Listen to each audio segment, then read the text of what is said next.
protesting for risk allowances. And also, in some cases, I understand as a secondary issue, some people were talking about personal protection equipment. On the latter one, as far as I know, once the hospitals make a request to the MMU, which they have been doing, they have been provided with personal protection equipment. So I don't think that should be an issue. Because when I check with the authorities at the Linden Hospital, they have all the personal protection equipment that they need, and that should be issued to the nurses. Similarly, at West Demerara Hospital, we do have enough personal protection equipment, and that should have been issued to the nurses.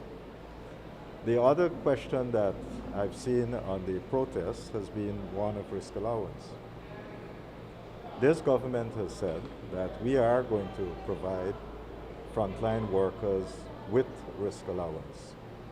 And we have set aside in this year's budget 150 million Guyana dollars for that effort.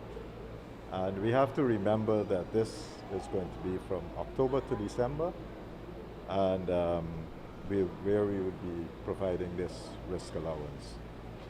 In future budgets, of course, we'll have more monies allocated for risk allowance. So the issue of risk allowance, the nurses and other frontline workers would have to give us maybe a few more days, because tomorrow we anticipate the passing of the budget.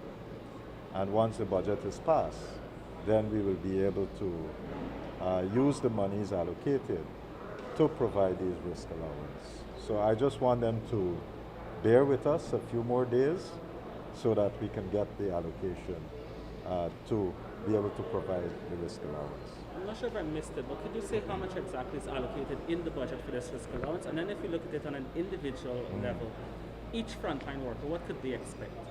Well, I wouldn't be able to give you a specific number now per frontline worker. But I can say to you that we have a lump sum of money, $150 million, that we have set aside for frontline workers' risk allowance, right? So I can't give you a number for an individual, because depending on categories and so forth, there are some differentiations.